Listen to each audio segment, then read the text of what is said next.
Hi, this is Chris with Nightfall Audiobooks. I am doing a Fear Street Super Chiller this time. This is called Broken Hearts by R.L. Stine. It's book 4. I have not read this before. It's about someone that hands out threatening valentines. This is a very long book at 34 chapters. It might be 8 episodes long. So we will see. I looked at the characters and I tried to get a good feel for how to assign voices, but there's so many females that I don't think I can do voices this time. If you've listened to me for a while, you'll know that I struggle with female voices because my voice is so much bass, and it's very, very hard for me to figure out how to assign a female voice, so I'm going to do my best.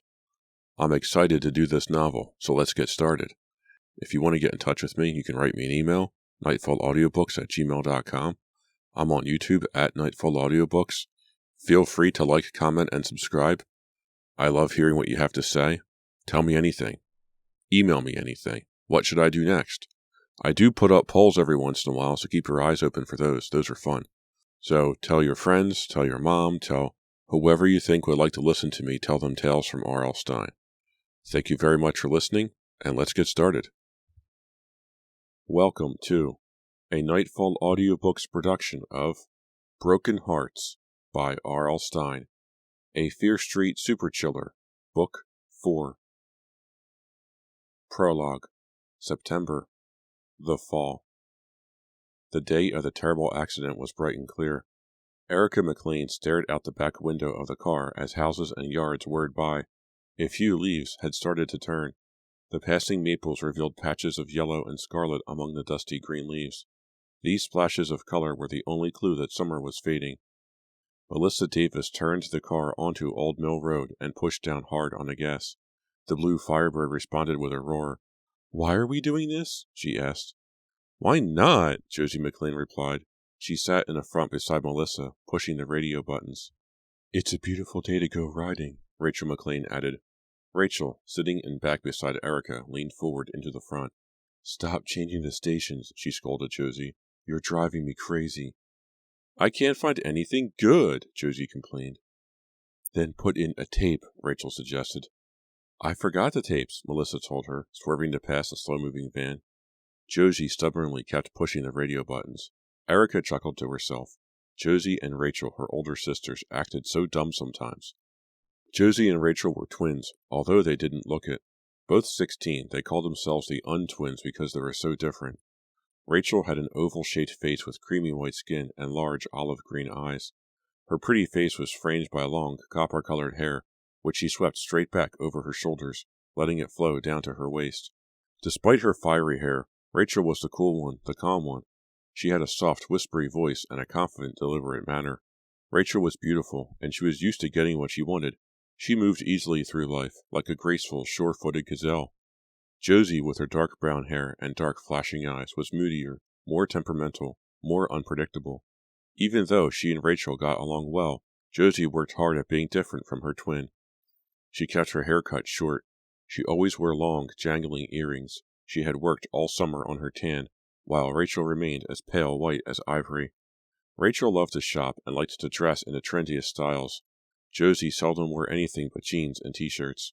The only way you can tell they're sisters, Erica thought, is that they constantly fight without really getting angry at each other. Despite their differences, Josie and Rachel had a closeness that Erica envied. She also envied their freedom. Erica was 14, but her older sisters treated her as if she were 6. She was genuinely surprised when Rachel had invited her to go horseback riding with them. Maybe, Erica told herself, now that I'm going to be in Shadyside High with them, they'll start to think of me as a person and not a creepy kid. "Wait till you see the guy at the stable," Josie was telling Melissa. "You know, the guy who gives you your horse. He's a real babe." "What's his name?" Melissa asked, stopping for a red light. Melissa was pretty, with a lively, animated face, framed by long, jet black hair. "Chuck, I think," Josie replied. "I was so busy staring into his blue eyes, I didn't hear his name. When he smiles, he has dimples in both cheeks. You'll have to check them out. I think he was about to ask me out, but a woman got her foot stuck in a stirrup, and he had to go rescue her." Rachel laughed. "What a romantic story," she said sarcastically. "Don't you ever get tired of chasing after guys?" "What a question," Josie muttered. "Erica, Do you have a boyfriend? Melissa asked, raising her eyes to look at Erica's reflection in the rearview mirror. Erica could feel her face grow hot. She knew she was blushing. No, not really, she said quietly, staring out the window. She chewed harder on her bubble gum, blew a small bubble, then sucked it back into her mouth. So, you're going to be in 9th grade this year? Melissa asked. Yeah, I'm finally in high school, Erica replied. Hope you don't get Anderson, Melissa said, eyes still raised to the rearview mirror. He's the pits. Melissa was Rachel and Josie's age and Josie's best friend, but she'd always been nice to Erica. She always talked to Erica as if she were someone worth knowing, not someone's pesky kid sister. She lived across the street from the McLeans on Fear Street, which is how she and Josie got to be friends. Erica blew another pink bubble, a larger one this time. Too large. It popped and stuck to her chin. Rachel laughed. Very mature, she said scornfully, rolling her eyes. Erica smiled as she struggled to pull the bubblegum off, but she felt hurt. Is Rachel going to make fun of me the rest of my life? She wondered. The woods they'd been passing suddenly gave way to rolling green meadows behind log rail fences. A weather-beaten wooden sign proclaimed Shady Side Riding Club. Melissa slowed the car and turned into the parking lot, the tires throwing up clouds of dust. Beyond the fence, Erica could see several horses standing with their heads lowered, nibbling at the grass. A tall clapboard barn stood at the far end of the parking lot. Behind it, Erica could see a dirt trail cut deep into the meadow and lead off to the woods in the far distance. She pushed Josie's seat forward and climbed out the open door, shielding her eyes from the bright sunlight. Wait up, she called. Melissa and her two sisters were already hurrying across the parking lot toward the broad open door of the barn. Hey, Chuck! Chuck! Josie shouted, waving as a blond young man in jeans and a faded blue work shirt stepped into view, leading two horses. He stopped to greet them. As Erica followed the others into the shadow of the barn, her excitement suddenly gave way to nervousness. Oh! Startled, she cried out as one of the horses raised its head and whinnied loudly. I don't want to do this, Erica thought. The horses suddenly seemed so tall. Erica wasn't very athletic. Josie was the athlete in their family. She was a champion tennis player, swam like a fish, and loved to ice skate and play soccer and almost any other sport. Why did I agree to come along? Erica asked herself. She wasn't much of a daredevil. She liked to keep both feet on the ground. When the carnival came to Shadyside every summer, Rachel and Josie eagerly clambered onto every ride. Erica dreaded them all, especially the one that spun faster and faster until the floor dropped away, leaving everyone pressed against the round wall. What was the fun in that, she always wondered. She just didn't get the point of rides. She couldn't figure out what was supposed to be fun about making herself so uncomfortable and putting herself in jeopardy. While her sisters would scream in delight as they whirred and tilted and spun, Erica would close her eyes, sink into herself, and pray for it to be over quickly. Now, peering behind Chuck at the tall creatures who were snorting and pawing at the ground impatiently, Erica thought of the carnival rides and realized that horseback riding was probably going to be the same kind of frightening, unpleasant experience. She hung back as Melissa, Josie, and Rachel followed Chuck into the barn. She watched them talking and laughing. Chuck was a great-looking guy, she agreed. Josie sure knew how to pick them. Josie already had a boyfriend, Jerry Jenkman. Everyone called him Jenkman. Josie was talking about breaking up with him. Josie changed boyfriends nearly as often as she changed her socks, Erica thought, chuckling. She watched Josie put her hand on Chuck's shoulder as she talked to him. Boys love that, Josie had once confided to Erica. It makes them think you're really hot for them. Chuck had led 4 horses out of their stalls and tethered them. Now he was pulling blankets and saddles off a pile against the barn wall. As she watched from the doorway, a cold feeling of dread tightened Erica's stomach. It smells so gross in here, she thought. Chuck asked the girls if they'd mind saddling their own horses. He flashed them all a dimpled smile as he hurried out of the barn to help some new arrivals. Erica, do you want the black one? Josie called. Come over here. What are you doing? Erica reluctantly made her way across the straw-littered floor to the others. I don't think I'm going to ride, she said, training her eyes on the black horse Melissa was holding by the reins. The horse's eyes widened and its nostrils flared as Erica moved closer. It looks like a monster, Erica thought fearfully. A dark monster. Huh? Rachel's mouth dropped open in surprise, and she brushed a fly off her pale forehead. You're not going to ride? Josie asked impatiently. Are you sick or something? A stomach ache, Erica muttered, making a face. Erica, every time we do something a little fun, You say you have a stomach ache, Josie complained. Erica chewed hard on her bubble gum. She could feel her face growing hot. She knew she was blushing. Josie was right, she realized. I really need to think of another excuse. That's not fair, she protested. I can't help it if my stomach hurts. We already paid for your horse, Melissa said quietly. Her blue eyes burned into Erica's, as if trying to determine if Erica was telling the truth. I'll go get the money back. Then I'll wait for you here, Erica said. Josie started to protest, but Rachel interrupted her. That's fine, she said, coming to Erica's defense. You don't have to ride if you don't want to. My stomach really does hurt, Erica lied, holding her stomach for better effect. Do you want me to stay with you or drive you home? Rachel offered with genuine concern. Rachel, she's just a chicken, Josie muttered, staring accusingly at Rachel.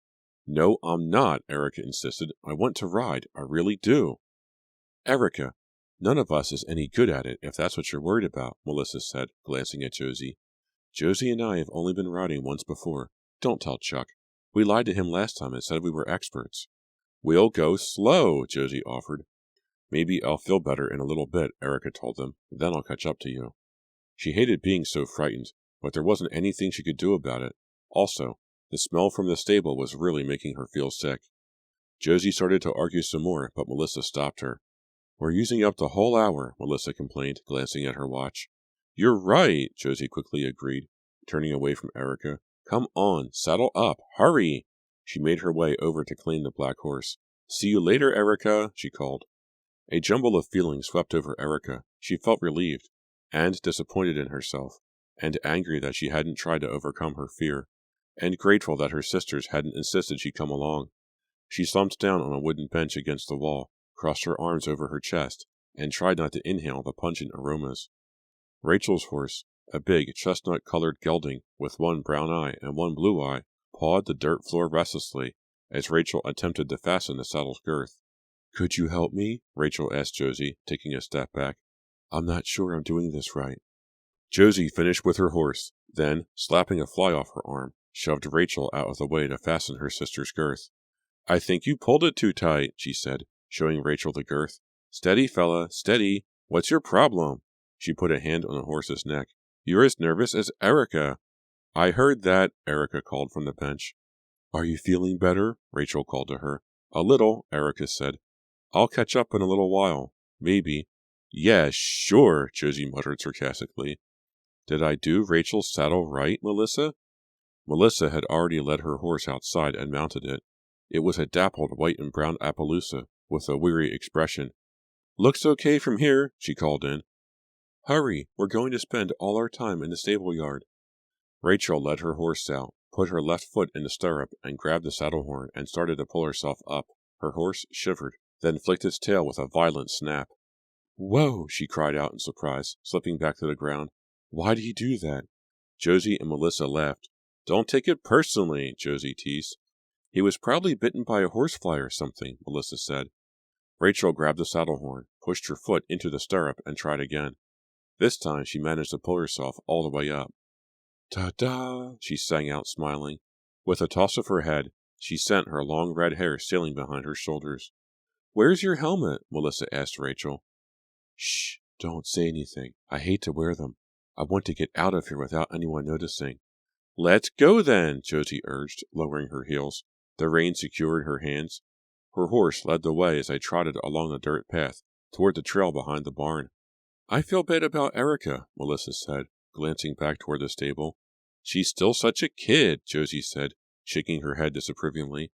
Give her a break. Rachel bounced awkwardly as her horse pulled ahead of the others. She just gets frightened sometimes. Whoa, whoa, she commanded the horse. What's your hurry? You're right. I shouldn't be so hard on her, Josie said, catching up to Rachel. 9th grade is tough, Melissa said, appearing even tinier and skinnier than usual, as she bobbed on top of the horse. Changing schools and everything? Yeah, she's so excited about being in the same school with us, Josie replied. Like, she doesn't see us enough at home? Whoa, Rachel said to her horse. What's this horse's name anyway, Speed Demon? No, Granny Lady, Josie joked. All three of them laughed. Rachel tossed her long hair as her horse trotted ahead of the others. The narrow dirt trail led through a meadow of tall grass, which swayed gently in the soft breeze. Crickets set out a steady electric whistle. A small brown animal, a chipmunk maybe, scampered across the path in front of Rachel's horse. The meadow ended in a line of tall blue-green evergreens. The path narrowed as it curved through the woods. The tall trees blocked most of the sunlight. The cricket sounds instantly stopped. The air smelled piney and sweet. Rachel's horse slowed to a walk. It set its own pace, as if it were entirely in charge. Josie and Melissa slowed their horses to keep pace with hers. "It's so pretty here," Rachel said, her eyes exploring the shadows from the gently shimmering trees. "I can't believe summer is over," Melissa said, pulling back on her reins. "It's definitely over," Josie groaned. "I was at the mall yesterday, buying new jeans for school. Half of Shadyside High was there." "What are you doing tonight?" Melissa asked Josie, changing the subject. "Going out with Jenkman?" Josie made a face. "Yeah, probably." A devilish grin spread across her face. "Unless Chuck asks me?" "Give me a break," Melissa explained. "Don't tell me you're breaking up with Jenkman already." "Why shouldn't she?" Rachel said. "She's been going with him for nearly a month." "Ha ha," Josie replied sarcastically. "You're just jealous, Rachel, because I know a lot of guys. You and Luke are like some old married couple." "We are not," Rachel protested. The horse began to pick up speed again, trotting almost silently over the pine needle-covered ground.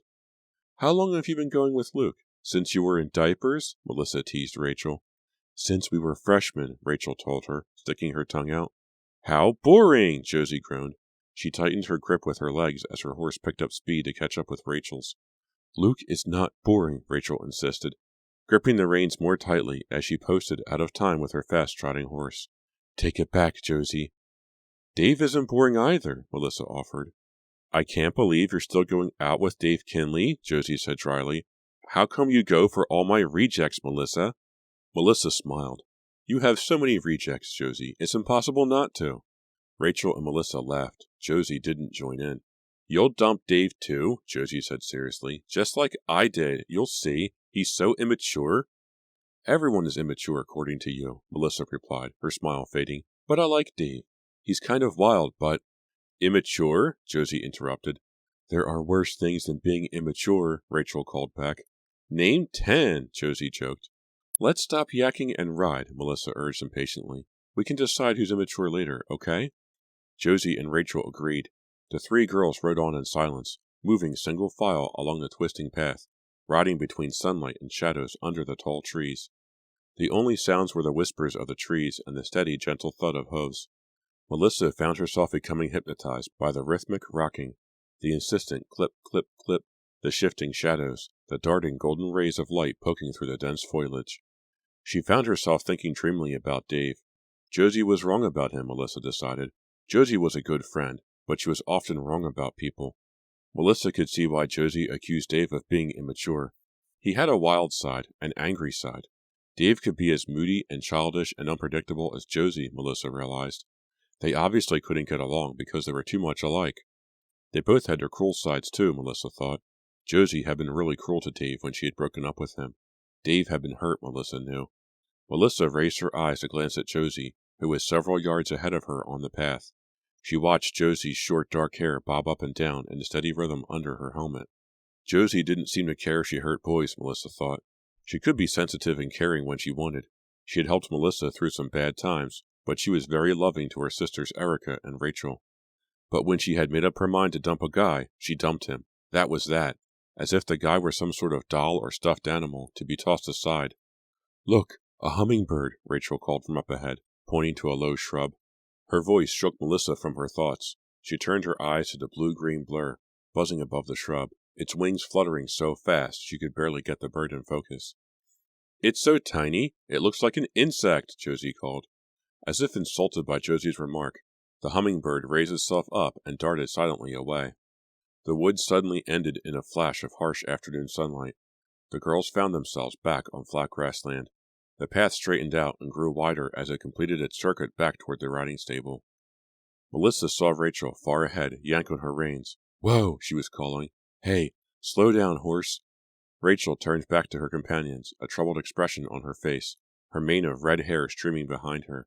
"I can't make him slow down," she cried, alarmed. "Just keep pulling back on the reins," Melissa advised, shouting over the thudding of the horse's hooves. Whoa, whoa! The dog seems to appear out of nowhere. It was a large gray dog, a shepherd of some kind. It ran right in front of Rachel's horse. Melissa didn't see it until Rachel's horse reared up. The horse whinnied in alarm, a hideous, terrifying sound.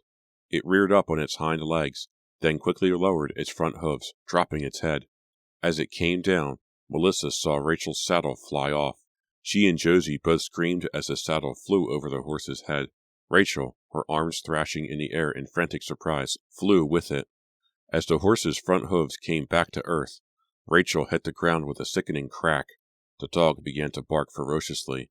The horse whinnied again, its eyes wide with fear, its nostrils flaring as it took off for the barn. Rachel lay sprawled face down on the path. She didn't move. She landed on her head, Josie shrieked. Melissa, Rachel landed on her head. Josie, Melissa cried, gasping for breath, struggling to keep her horse steady, the ground tilting up around her. Josie, go get help. Go to the stable. Get help. Josie didn't react. She stared down at Rachel's unmoving body. Josie, get help. But Josie didn't seem to hear Melissa. She landed on her head, Josie repeated, her dark eyes wide with horror. She landed on her head. She landed on her head. Part 1. The following February. Chapter 1. Whoa! Melissa could feel the horse thundering beneath her. It felt so solid, so massive, so strong. The hoofbeats thundered through the darkness. The horse was galloping out of control. Out of control. She could feel its muscles flex, hear its loud, steady breathing. She could feel its warmth, its heavy sweat. Whoa, please! Through the darkness, out of control. She couldn't stop it. Faster it galloped. She leaned forward, her jet black hair flying behind her, and wrapped her arms around its neck. Whoa, please, whoa! Holding on tightly, so tightly she could feel the blood pulsing through the horse's veins, feel it swallow, feel it gulp air as it surged through the night. Help me! Somebody help me! Melissa screamed. She lay against the animal's neck, leaning into its solid weight as she bounced wildly, frantically, out of control.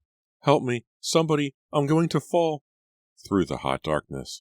She could hear each breath the horse took, each pulse of its heart, each thud of its hooves. Help me! Help me! She could still feel the horse galloping and its banging heartbeats as someone shook her and called her name. Melissa, wake up! But the horse wouldn't stop. Even as someone called Melissa's name and tried to shake her awake, the horse wouldn't stop. Then she opened her eyes, still bouncing, still holding on so tightly, still out of control. Melissa, another dream, her mother said softly, peering down at her in the blue-black light of the darkened bedroom, her eyes wet with concern. Another bad dream, Melissa. Wake up. The horse wouldn't stop, Melissa said. Mrs. Davis wrapped her daughter in a hug. Her nightgown smelled of perfume, tangy and sweet. My mom feels so cold, Melissa thought, staring wide-eyed but seeing nothing.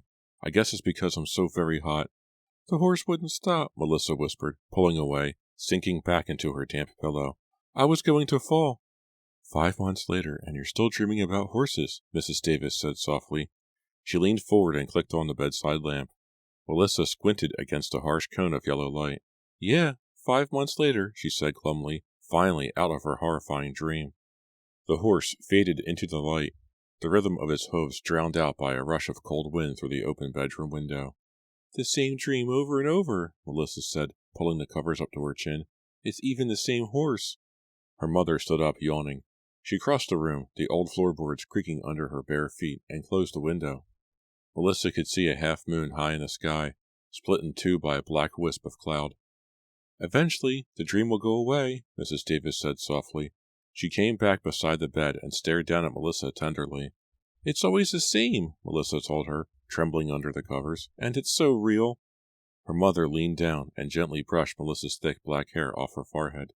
Just a nightmare, she said. The words sounded hollow, to both of them. The same horse, Melissa muttered, picturing its dark back, its long-haired mane. Have you seen Rachel and Josie lately? Mrs. Davis asked, pulling down the sleeves of her nightgown. Melissa nodded. I visit Rachel whenever I can, she said, her voice breaking. I think she's happy to see me. It's really hard to tell. She doesn't say much. She just stares a lot. Her mother tisk-tissed, shaking her head sadly, her eyes wet with tears again. Sometimes Rachel seems pretty good, Melissa continued thoughtfully. Sometimes I think she understands what I'm saying, but other times I'm not sure. I mean, Sometimes when I visit her, she talks crazy. She doesn't make any sense at all, and sometimes I don't think she even knows who I am." "How dreadful," Mrs. Davis said, her voice barely a whisper. Melissa turned her eyes back to the window. The moon was completely lost in black clouds now. She pictured the horse again, felt its throbbing back. She heard its throaty gasps. "And what about Josie?" her mother asked. Melissa uttered a loud sigh. "I don't know, Mom. Josie and I just aren't friends anymore." Mrs. Davis's eyes widened in surprise. She lowered herself to the edge of the bed and brought her face close to Melissa's. "Why, Melissa?" Melissa had to choke out the words. "Josie blames me. She blames me for Rachel's accident." Her mother gasped. She squeezed Melissa's hand. "But that's so unfair!" she exclaimed. Melissa closed her eyes. "I know," she whispered. "I know." "Steve, stop it! Don't come any closer!" Josie exclaimed. She backed up, her boots snagging in a shag rug. She eyed Steve Barron warily as he continued to stalk her, a strange smile on his face. "Come on, stop!" Josie cried, her back colliding with the pine-paneled wall. "What have you got behind your back?" Steve's grin grew wider. His blue eyes sparkled mischievously. "Nothing," he said softly. "What makes you think I have something behind my back?" "Steve?" Josie started. He swung his arm around, revealing the smooth white snowball in his hand. Before Josie could cry out and protest, he grabbed her by the shoulder and pushed the icy snowball into her face. "I'll get you!" she cried, laughing and trying to squirm away. He was laughing so hard she was able to grab the snowball out of his hand. She tried to hit him with it, but it disintegrated, dripping onto the carpet. "You're not funny!" Josie exclaimed, and wiped her cold, wet hand against his face. "My mom will kill you for bringing snow into the house." "She isn't home," Steve said, still holding her shoulder. His eyes lit up. A devilish grin spread across his handsome face. "Hey, she isn't home," he declared. He lowered his head and pressed his lips against hers. Leaning against the den wall, Josie returned the kiss. They were interrupted by a high-pitched yapping from the doorway. Startled, Josie pushed Steve away. "Muggy, what's your problem?" she called to the little white terrier, who continued barking in alarm, his stub of a tail wagging frantically. "It's only Steve!" "Boo!" Steve shouted. The dog yipped and started toward Josie, as if coming to protect her from Steve. But the wet snow on the rug distracted the little dog, and it stopped to sniff it, then lick it. "How can you stand that little rat?" Steve teased. "Why don't you step on it and put it out of its misery?" Josie's expression turned to mock outrage. "You're disgusting! How can you say such a horrible thing about Muggy?" She stooped and picked up the dog, wrapping it in a tight hug against her pale blue sweater. "Don't listen to him, Muggy!" The terrier gave Josie's face a fast lick, then thrashed its legs, struggling to escape from her. "Yuck," Steve said, shaking his head. "You let that rodent lick you. How do you know what he's been licking before he came in here?" "Don't be gross," Josie replied, setting Muggy down gently. The dog sniffed the snow on the carpet again, then sneezed, before hurrying out of the room. Josie glanced out the den window. The snow had stopped coming down. The snow-covered front yard glowed like silver under the late afternoon sun. Across the street, she could see Melissa's house. Patches of snow piled on the windowsills and clinging to the gray shingles. Melissa's blue Firebird was parked in the driveway. Josie turned away from the window. "It's cold in here," she complained, rubbing the arms of her sweater. "I hate this drafty old house." Steve took a step toward her. "Come here. I'll warm you up." She started to push him away, then changed her mind and let him kiss her again. She stared into his eyes as they kissed. She didn't like to close her eyes. She liked to watch him. He's so good-looking, she thought, in an all-American sort of way. Wavy blonde hair, clear blue eyes, perfect straight nose, lopsided grin, broad shoulders. How long had she been going with Steve? Ever since she dumped Jenkman. That was right after Rachel's accident. Last September. So she and Steve had been seeing each other for almost 5 months. That's a long time, Josie thought. For me, anyway. And I'm not the least bit bored with him yet. "What's your secret, Steve?" she wondered as she pressed her cold cheek against his warm one. "Is it because you bring snowballs into the house? Because I can never guess what you're going to do next?" He stepped away from her and raked a hand back through his blonde hair. Then he straightened his maroon and white Shadyside High sweatshirt. "Are we going to the mall or what?" he asked. "Yeah, sure," she replied, untangling a long dangling earring. She started toward the doorway. "I'll go upstairs and tell Erica we're leaving?" "Is Erica going to give you a hard time?" Steve asked. "She usually does," Josie said. She stopped just outside the doorway to the den. The mail had been piled on a narrow table against the wall. She picked up the stack and shuffled through it. "Hey, something for me," Josie said, pulling out a square envelope. She let the rest of the mail drop back to the table. "Who's it from?" Steve asked. Josie shrugged. "I don't know." She ripped open the envelope and pulled out a greeting card. She read it silently, then gasped, her hands trembling, her eyes wide with fear.